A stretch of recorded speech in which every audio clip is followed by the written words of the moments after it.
off from the church until Tuesday. Them homeless people beg me to death, child. I don't care about no homeless people. I don't want to hear about their problems anymore. Every single Sunday, it is the same old story. Pastor, my rent is late. Pastor, I don't have food. Listen to me clearly. Just bring me a check, or preferably bring me cold, hard cash. Get the hell out of here begging. I'm running a ministry, not a charity. I will blacklist some poor beggar in a New York minute. I'm tired of them. I am truly sick and tired of the whining. Get a room and sell your shit. You don't need to live like us. We are blessed, highly favored, and heavily financed. You need to be glad you are alive. Go ahead and pray. Tell God your problems and leave me alone. Damn, bum. Here, take this gift card and go to a rest stop.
One Atlanta pastor stepped out from behind the pulpit to find a closer connection to the homeless community. In his own city, Pastor Mayo Sowell spent a week living on the streets with only some basic necessities. Water here.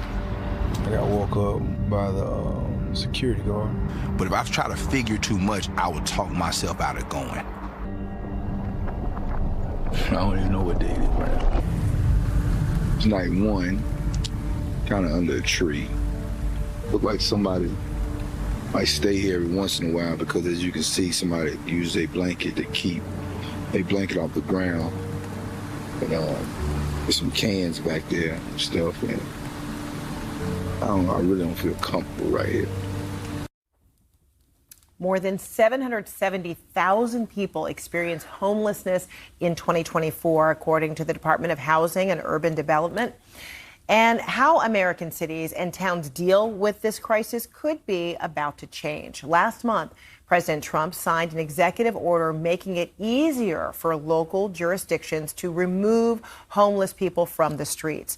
Pastor Mayo Sowell is here to talk more about your experience, why you decided to do this.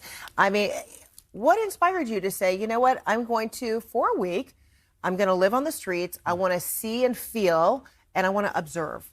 Yeah, you know, my wife and I, we ran into one of our neighbors, and they was unhoused. And, you know, the first thing that happened inside of us was empathy. And then, you know, when someone empathizes with someone in a situation like that, you want to engage. Mm-hmm.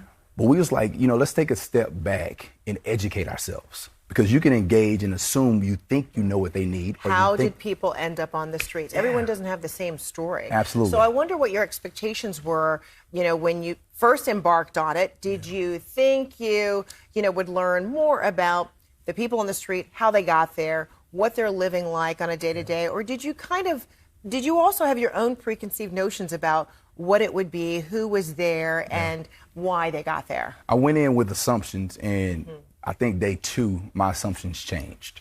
You know, and what I found was it's a lot of people one paycheck away from being in their situations. And of course, you know, we found out from what they need from the inside that can help them. So it's kind of around their needs instead of our assumptions. And we learned that, and we want to help as a church. And so, and you documented it along the way. Yeah. And how are you hoping this documentary is going to open the eyes of people about, you know, the plight of being homeless, how perhaps everyone can help, and, you know, what's your response to, say, the president's directive on allowing localities to say, you know, let's remove people? It doesn't necessarily mean that they're giving them a place, you know, some other alternatives, but it's removing homelessness from the view of the masses. Yeah. So for us, we set out, we have two primary outcomes. The first outcome is we want to accelerate those financially that specialize in helping that community, which is our neighbors. So we want to help. So we're going to take up an offering for our church and the people within the city of Atlanta, and we're going to accelerate the mission and vision of those who help the unhoused. So that's the first outcome that we're going to do. 100% of the proceeds go to these organizations. The second thing is we want to bring awareness to it, because I feel that everyone has a responsibility. And to your question about, you know, the president's order, I think, and I really believe, biblically, it is our responsibility. The administrations will change, but our responsibility will stay the same, and we can help them as a people. Perhaps your empathy, you know, is ingrained in a lot of different ways. I mean, you have an incredible, you know, lifelong journey yourself, you know, as a college football star with Auburn University, becoming an NFL star. And then, you know, there was a turn. Something happened, and it led you to federal prison for a drug-related charge, and then becoming a pastor. I mean, what do you credit to your motivation, you know, to really be in the driver's seat of your destiny, how you turn things around, and how you're able to now help others? And I'm so happy you asked that question, because everyone's life can take a turn. But here it is. Someone reached in to help me. And that's what we want to do. So my life, somebody reached in to help me, even while I was in prison. They seen something greater inside of me. And hopefully that's what I think we can see about our unhoused neighbors. It is something greater in the inside of them, which should inspire action for us to jump in. Millions of Americans are losing their homes right now, not to natural disasters, not to debt collectors, just to the basic cost of living going up faster than their pay ever could. And here's the part nobody's talking about. A lot of them still have jobs. Their kids still go to school in the morning. They look completely normal to everyone around them. Because at night, they drive to a quiet parking lot, pull the curtains on their car windows, and go to sleep. That's home now. This is one of the fastest growing crises in American history. And in 2025 and 2026, something new arrived on top of it. Something deliberate that's making it dramatically worse. By the end of this, you're going to understand something about this country that most people never see coming. Part 1. The number that is wrong. Let's start with a number. A number the government publishes every year. One that shapes policy, determines where billions of dollars go, and gets quoted in basically every major conversation about homelessness in America. That number is wrong. Here's how the count works. Every year, the federal government runs something called the point-in-time count. Teams go out on a single night, walk the streets, check the shelters, and tally up everyone they find. That total goes straight to Congress. And here's what it almost completely misses. Families sleeping in vehicles. Because those families aren't on a street corner. They're parked quietly in residential neighborhoods, rotating spots every couple of nights, keeping the curtains drawn, doing everything they can not to be noticed or found. The counting method was never designed to reach them. So when a lawmaker looks at the official numbers and sees something that feels like a manageable problem, they build manageable solutions. But they're solving for the wrong number. The real scale of housing instability in this country is dramatically larger than what the data shows. Here's the number that's harder to argue with. Over 1 million children in America experience homelessness in a single school year. Not a few thousand. Not an isolated problem. 1 million. And a meaningful share of them are sleeping in cars and vans with their parents every single night. 1 million children. Invisible in the official count. So if the government isn't finding them and the data isn't capturing them, who exactly are these families? And how did they get there? That answer might not be what you're expecting. Part 2. The story most people get wrong. When most people imagine someone living out of a vehicle, they picture a specific kind of story. A series of bad choices. An addiction. A breakdown. Something that sets that person apart from the rest of us. And for some people, that is part of the story. But it's not the main one anymore. The most common story in 2026 is simpler than that. And honestly, more unsettling. It's a person who has a job and still can't afford rent. The Bureau of Labor Statistics data is clear. Wages have gone up over the past decade. That's real.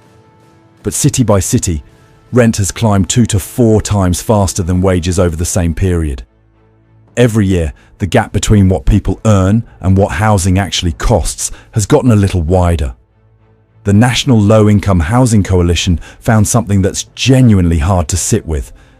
In every single state in America, not most states, all of them, a full-time minimum wage worker cannot afford a modest 2-bedroom apartment without spending more than 30% of their income on housing. That's the standard threshold for being financially strained. Part 3.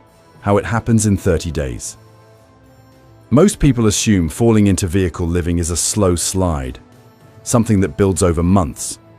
But for most families, it happens in under 30 days. And by the time they see it coming, it's already too late to stop it. Since 2020, prices across every core living expense, groceries, utilities, fuel, healthcare, have climbed and compounded. Families who were already stretched found themselves unable to absorb costs that weren't that unusual a few years ago. To keep up, millions of American households turned to credit. Total credit card debt in the United States has now passed $1 trillion. Interest rates on that debt often exceed 20%. So a family that borrows a few $100s to cover a car repair while they're tight on rent can spend years paying it off. That minimum payment becomes another bill fighting for space in a budget that's already full. Then something breaks. A medical bill arrives. The car needs work. Rent gets missed by 1 month. Late fees land on top. They try to catch up the next month, while also keeping up with debt minimums and groceries. They miss again. By the time an eviction notice shows up, the hole is deep enough that the legal timeline, days, not months, makes climbing out nearly impossible. Princeton University's eviction lab tracks millions of eviction filings every year across the country. The trigger is very often a single missed payment. But here's the part most people don't know. The eviction doesn't end when you hand in your keys. It follows you. Landlords routinely screen for eviction history, and even a filing, not a completed eviction, just the paperwork being started, is enough to disqualify most applicants from most available rentals. So the family that lost their apartment doesn't just need a new apartment. They've effectively been locked out of the regular rental market. Their options collapse down to three things: a shelter, a family member's couch, or the car. 30 days, start to finish. That's who we're talking about. Not people far removed from regular life, people one bad month away from it. Take a breath, because the next part is important. Part 4. Who is actually in that car? There are kids in there. Children doing homework by the light of a phone screen in the back seat. Trying to sleep while headlights move across the windows. Getting dressed for school in a parking lot, watching every car that goes past, hoping none of them belong to a classmate. Federal law actually requires schools to identify homeless students and keep them enrolled regardless of whether they have a fixed address. Teachers across the country know this group. The kid who always seems tired, who never has a contact number on file, who never says anything about home. Research consistently connects chronic housing instability in childhood to lower academic performance and real long-term effects on development. These are kids doing everything they can to look normal inside something that isn't normal at all. And on the complete other end of the age spectrum, older people, seniors. This might be the least talked about piece of this whole crisis. Social Security Administration data shows that average monthly benefit payments in many cases don't come anywhere close to covering rent in most American cities. For someone on a fixed income, a $200 rent increase isn't a financial inconvenience. It can literally be the thing that ends their housing. Seniors are now one of the fastest growing groups among the newly unhoused in several regions. People who worked for decades, kept housing for years, and then got priced out. Sometimes by a rent increase. Sometimes by medical debt, sometimes because a spouse passed away and the income that kept things afloat disappeared with them. And for someone managing mobility issues, oxygen equipment, or medications that need refrigeration, living out of a vehicle isn't just hard, it's a genuine health risk. The difficult part is that they don't look the way people expect homelessness to look, which makes them easy to overlook. Have you ever wondered if someone you know might be in a situation like this? Drop a comment. I'm curious what people are seeing in their own communities. Part 5. Why you'll never see them. Here's something worth understanding about this population.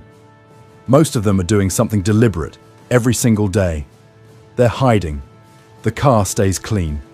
The kids leave for school in neat clothes, on time from a parking lot. They rotate locations every few days so they don't draw attention.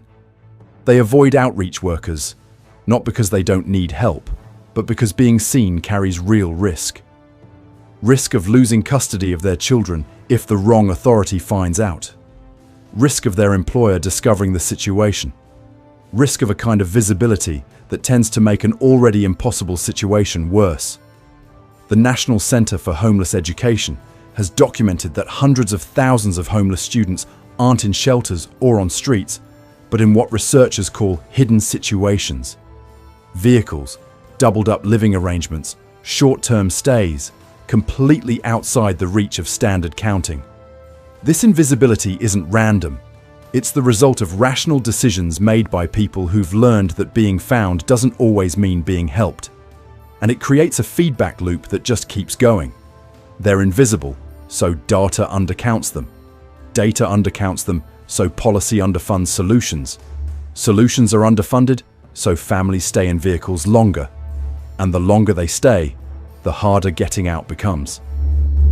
One more thing that surprises most people about this. Living in a vehicle is not cheap. In many cases, it costs more than renting. Without a kitchen, families spend $10 to $30 per person per day on prepared food. That can add up to hundreds of dollars more each month compared to cooking at home. Running an engine for heat or air conditioning in extreme weather burns $200 to $400 in extra fuel monthly. Then there's a storage unit for the things that don't fit in the car, a gym membership just to access a shower, coin laundry instead of a home machine. The Federal Reserve has found that a large share of American households can't easily cover a $400 emergency. For families in vehicles, that same unexpected cost can eliminate the thin margin between keeping the car and losing it entirely.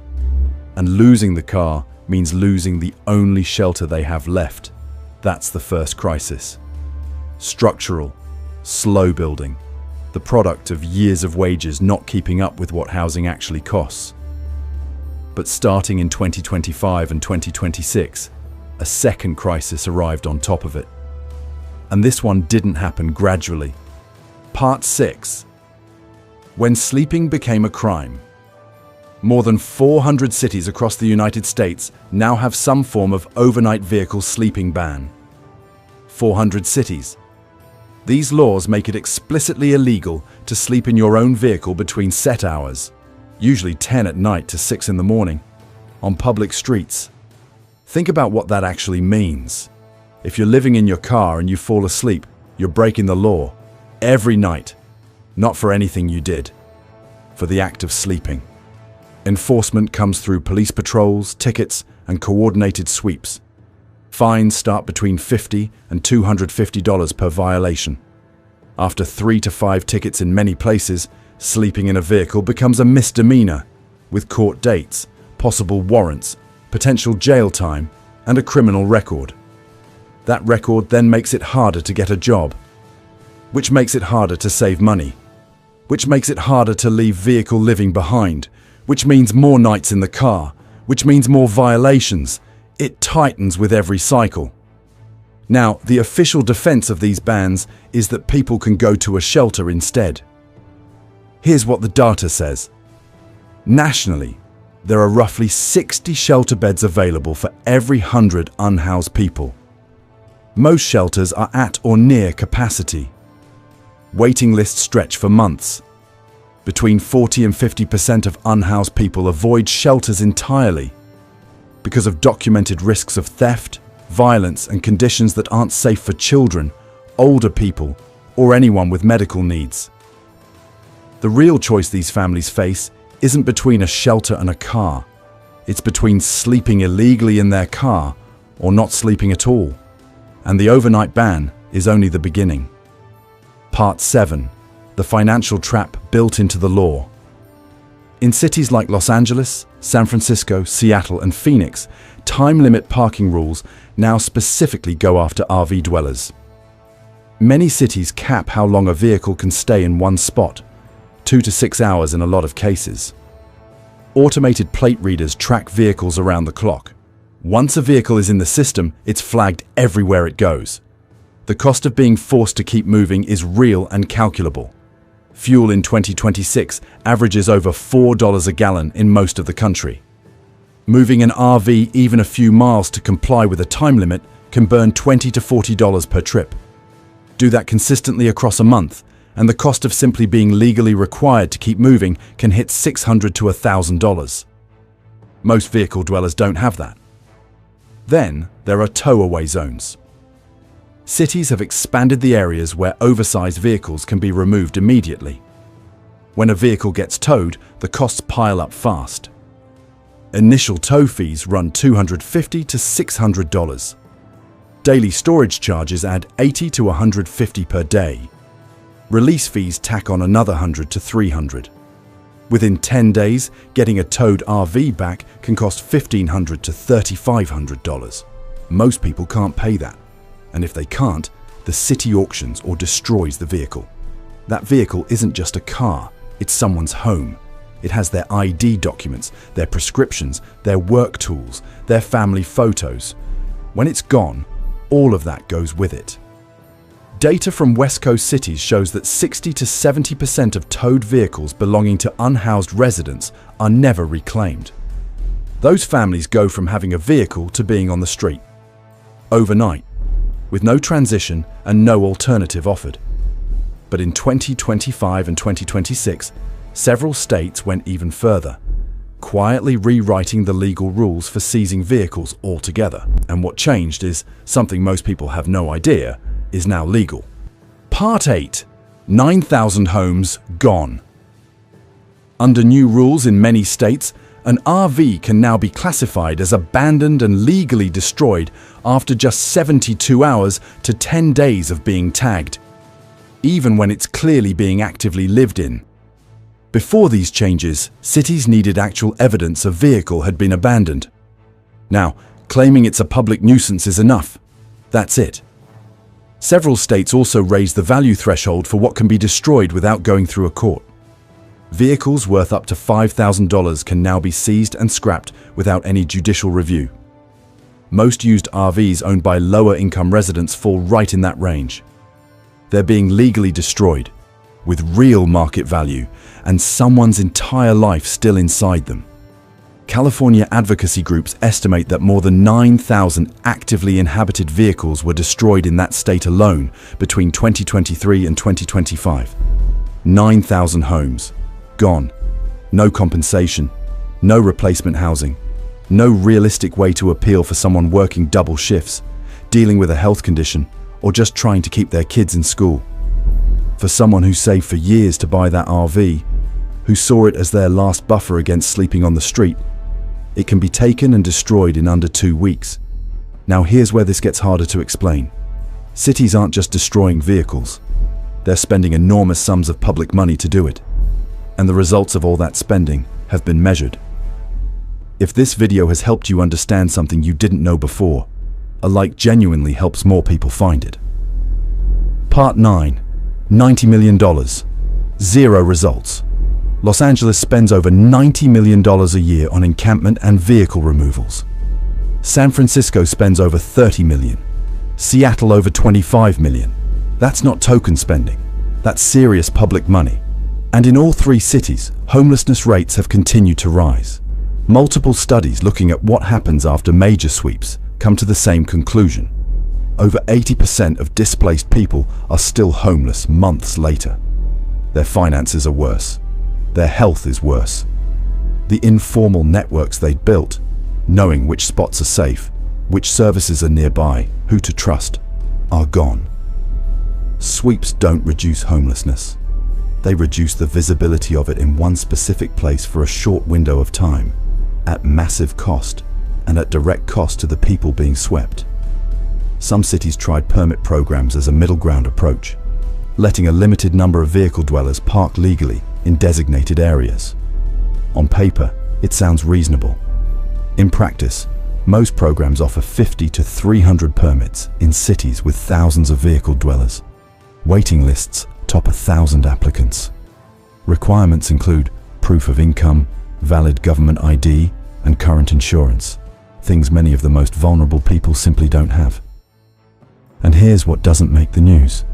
Advocacy data shows that permit programs actually increase towing rates by 35 to 60% in the cities that introduced them, because the permit system gave authorities legal cover to aggressively enforce against everyone without one. It split people into 2 groups, the small number who qualified and the majority who didn't, who became active enforcement targets. The program meant to help made things measurably worse for most of the people it was supposed to reach. Part 10. When helping became illegal. Before 2025, some families had pieced together something that worked. They rented older RVs from private owners for $400 to $700 a month, way below market rate apartments. Some owners were flexible on payment. It wasn't perfect, but it was shelter. Then anti-van lording ordinances arrived. Owners renting vehicles as living spaces now face fines of $1,000 to $10,000 per incident, property seizure, and possible criminal charges. The stated goal was protecting vulnerable people from exploitation. The outcome: 12,000 of these informal arrangements disappeared in California and Arizona alone between 2024 and 2026. The families in those arrangements ended up in cars, tents, or overcrowded shelters. The exploitation still happens. The affordable option doesn't exist anymore. Public order ordinances added another layer. Cities like Denver, Austin, and San Jose now prohibit sitting, lying down, cooking, or gathering in public spaces, including right outside a parked vehicle. In some cities, more than 70% of downtown public space is legally off limits after dark. So vehicle dwellers can't sit outside their own home, can't cook, can't talk to a neighbor. They have to be completely invisible or face removal. Mental health researchers report that social isolation in this population has risen substantially since 2022. That level of prolonged isolation leads directly to depression, anxiety, substance dependency, and in some cases, suicidal ideation. And then the rules reach the people trying to help. In California, Florida, and Texas, laws passed in 2025 and 2026 restrict food distribution, water delivery, mobile hygiene services, and vehicle repair assistance. Volunteers handing out food face fines. Nurses treating infections face citations. Churches offering overnight parking face property liens. Fines reach $2,500 per incident. Non-profit service coverage in affected areas dropped 40 to 60%. Without wound care, infections go untreated. Without insulin access, people go into crisis. Emergency room visits go up. Mortality goes up. Cities that passed these laws didn't reduce their public health costs. They increased them. But the suffering got harder to see. And that, it turns out, seems to be the point. Part 11. The flaw that was removed. Behind every single enforcement mechanism we've covered is a structural problem that none of them touch. The National Low-Income Housing Coalition tracks a shortage of millions of affordable rental homes for extremely low-income renters. In many areas, fewer than 40 affordable units exist for every 100 households that need one. And that gap isn't getting smaller. New construction hasn't fixed it. Most new builds target higher-income renters. That's where the profit margin is. Zoning laws, land costs, and building expenses all work against the kind of housing that lower-income families can actually afford. In many cities, regulations actively block multifamily construction in the exact neighborhoods where it's needed most. Federal housing assistance waiting lists, including Section 8, stretch for years in most places. Some are effectively endless. A family that applies today might not receive a voucher before their kids finish high school. The trap is structural. When supply can't meet demand at the low end, prices rise. Families with the least cushion get pushed out first. Options shrink. Vehicle living becomes the floor. And then, in 2025 and 2026, laws were passed to remove the floor. Even the option of parking on private land, which most people assume is an obvious workaround, has largely been shut down. Many municipalities now require septic hookups, utility connections, formal permits, and regular inspections before any vehicle habitation on private property is legal. Getting compliant hookups installed costs $10,000 to $30,000. No informal arrangement between friends or neighbors gets close to that. A friend who lets someone park in their driveway can face daily fines. A church offering overnight space risks property liens. A farmer letting a family stay on an unused acre can lose the use of that land. Satellite imagery, drones, and complaint hotlines are increasingly how violations get found. The message couldn't be clearer. Even when someone finds a solution that costs the public nothing and bothers no one, the law moves in to close it off. Part 12. Tracked everywhere they go. Between 2023 and 2026, more than 20 states tightened the rules on overnight stays at highway rest areas. Where drivers could once legally park for 8 to 24 hours, many states now cap it at 2 to 4. Violations mean immediate towing. Rest areas were, for many vehicle dwellers, the last genuinely safe option. Lighting, restrooms, legal. Enough foot traffic to deter crime. Losing them pushes people into isolated industrial areas, abandoned lots, and freeway underpasses. Traffic safety analyses found that fatigue-related crashes in some corridors increased by 12% after rest area restrictions came in. These laws created measurable risks for everyone on the road. And then came the most coordinated development yet. Rather than cities each running their own enforcement and accidentally pushing people to the next town over, regional task forces now synchronize removals across multiple jurisdictions at the same time. Monday, City A sweeps. Tuesday, City B. Wednesday, City C. Shared license plate databases flag vehicles across county lines. Once a vehicle is in the regional system, it's a target everywhere it goes. These operations carry combined budgets exceeding $50 million in some parts of the country. Studies of regional sweeps show the same result every time. Visible homelessness drops briefly, then returns to the same level or higher within 6 months. The people swept are poorer, sicker, more isolated than before. Resources burned on fuel. Community networks destroyed. Health declining under constant forced movement. The suffering isn't being reduced. It's being moved to darker, more isolated places, where it can continue without anyone having to look at it. Part 13. What the math actually says. When you step back and run the numbers honestly, here's what this whole picture adds up to. Cities are spending tens of millions of dollars a year on enforcement systems that research has repeatedly shown don't reduce homelessness.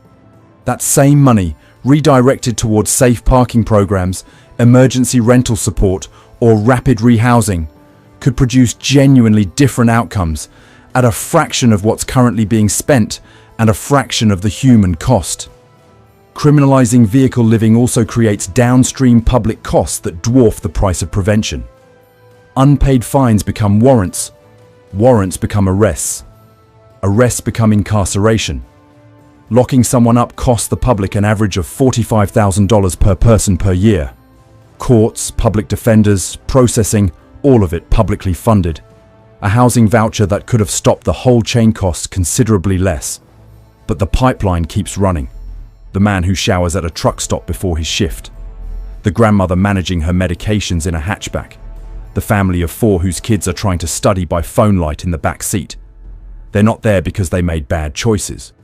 They're there because a system built around other priorities produced this outcome and has chosen, over and over, to manage how visible the problem looks rather than deal with what's actually causing it. Right now, tonight, in parking lots and on quiet streets in every major American city, families are running the same mental calculation they run every single night. How much fuel is left? Which lot feels safest? Whether there's time in the morning to get the kids ready before the first bus. They're there because housing costs have outrun wages by a margin that no amount of hard work or resourcefulness can close. Because the safety nets that were supposed to catch people were built for a cost of living that no longer exists. Because the shortage of affordable housing is structural, not accidental, and fixing it would take a level of sustained political will that hasn't shown up. And layered on top of all of that, they're now navigating a legal system that seems specifically designed to make an already impossible situation a little more impossible each day. A country that has made the act of sleeping a criminal offense is not managing a housing crisis. It's creating one.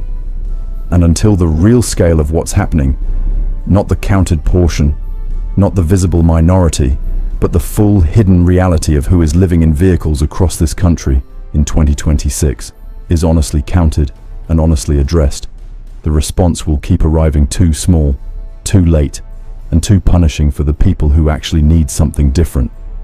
Pastor, I'm sick. We need a room. Can the church help us just for tonight? I'm sorry, we don't do that. Here is a gift card. Good luck. I have this gift card and a prayer. As you sleep in your car and I return to my warm home tonight, I'll be praying that the rain and lightning won't harm you. We should probably check who it is. It might be important. Let it ring and ignore his emails. Only answer donors.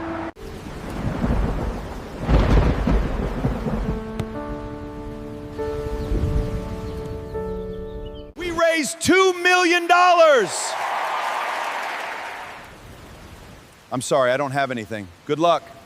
You are going through this because you don't trust him.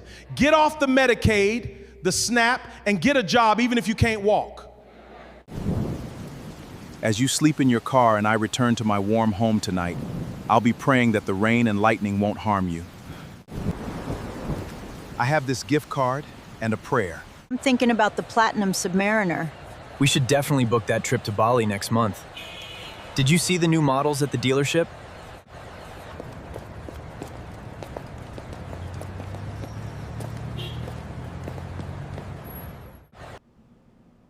I don't care about your problems, your mother, or other issues. You can come to church, but shut up. We cannot give him from this.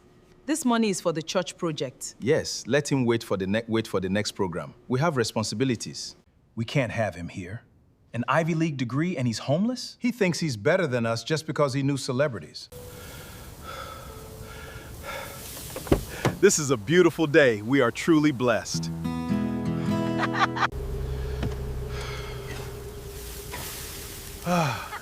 Let us thank the Lord for this food and freedom. I'm not asking for food. I'm asking for shelter. You tell me to trust God, while you don't trust Him enough to give.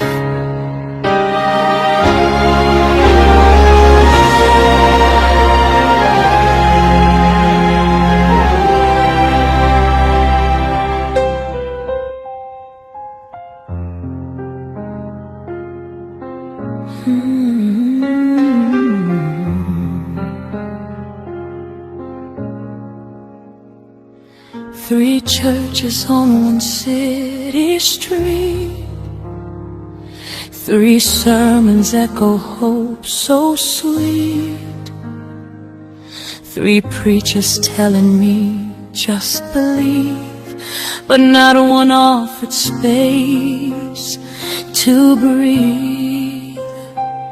I said, Pastor, I don't need bread, I need a place to lay my head.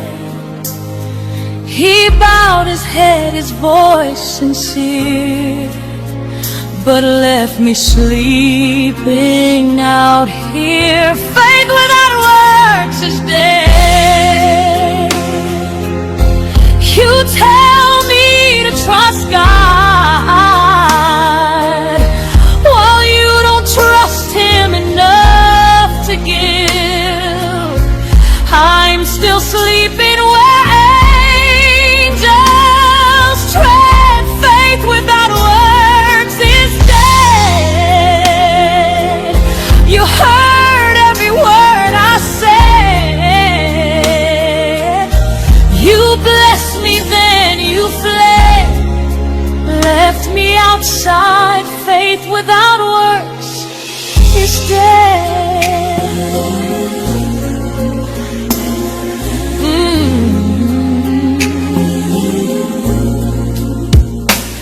They said God will open doors for you. I said, sir, I thought that door was you.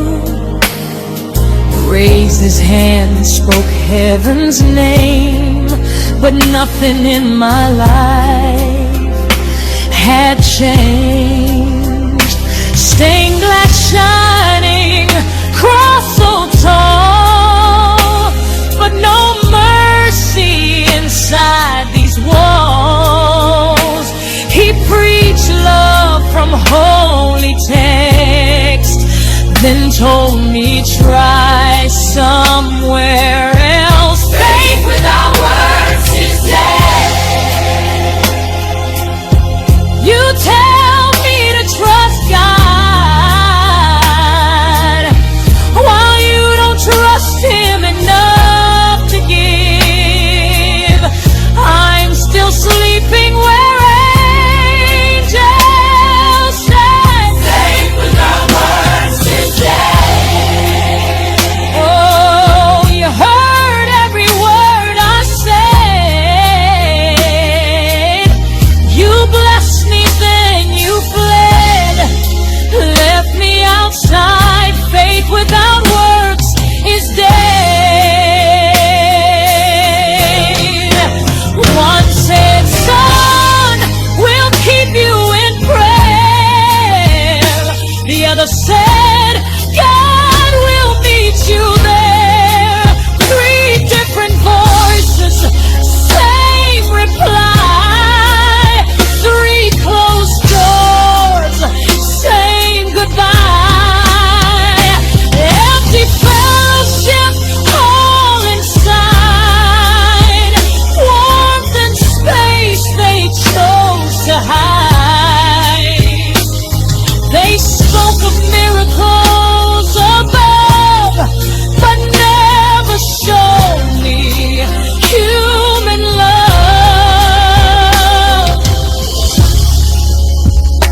say believe, I do. You say God provides, He does. But maybe He sent me to you. You quote heaven, I quote truth. If I need shelter and you refuse, you tell me to trust God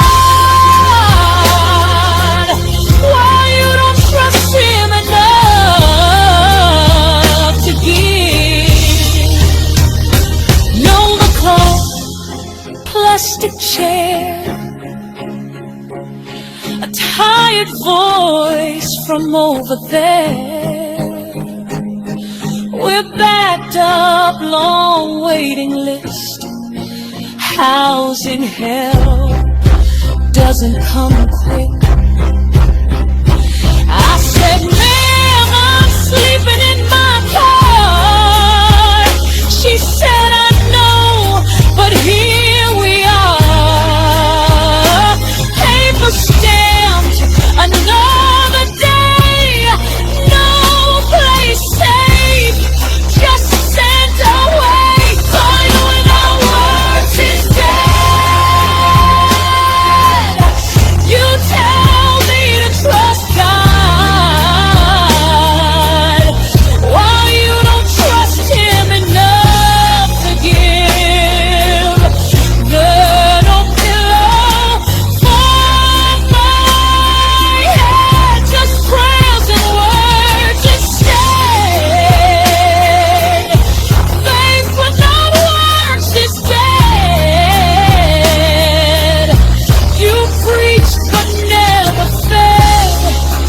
Now I'm homeless. Faith without works is dead. Faith without works is dead. Faith without works is dead. You built the church instead, but left me outside. Faith without works is dead.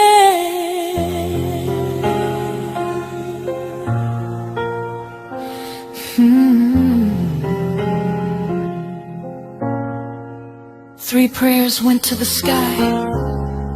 One man slept outside, and the silence replied, faith without works is dead.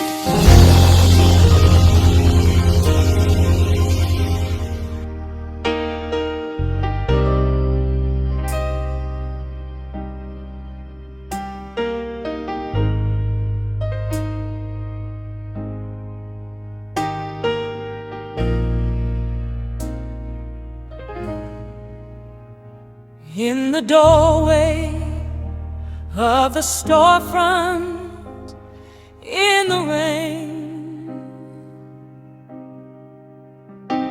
cardboard pillow, got a story and a name. People passing with their coffee, never see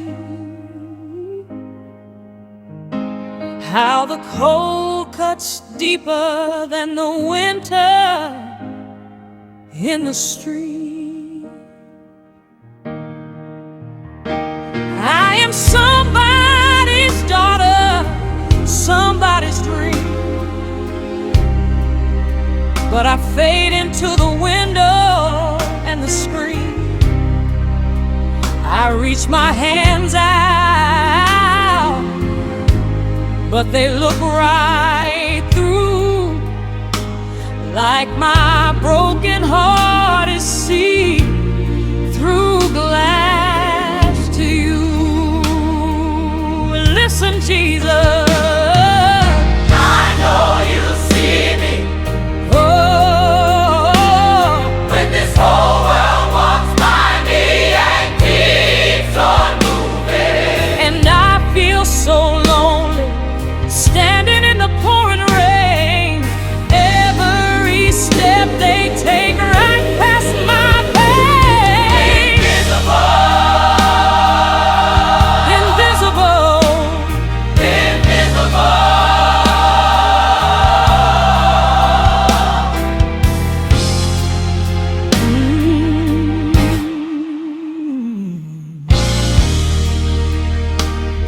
There's a brother on the corner,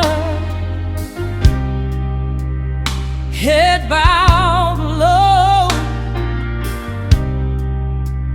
holds a sign that says, please help me get back home. Cars are lining at the red light, windows closed, got their music up, but they don't hear his soul. We are somebody's children, flesh and bone, but these crowded streets can make you feel alone. We reach our hands out,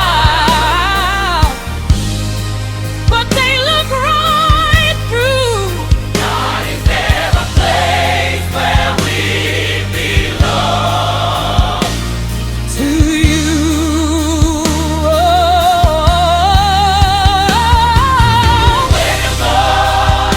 Out in this cold night air, wondering if you're really there. Do you see me?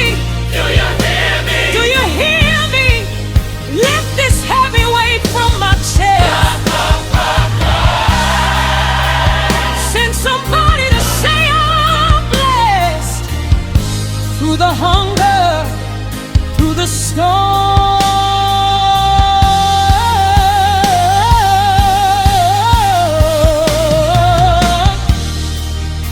You keep your children safe and warm. Gather our pain, wash it away, wash it away. When the city turns its face from me, you'll still see every tear, every need, every bleed.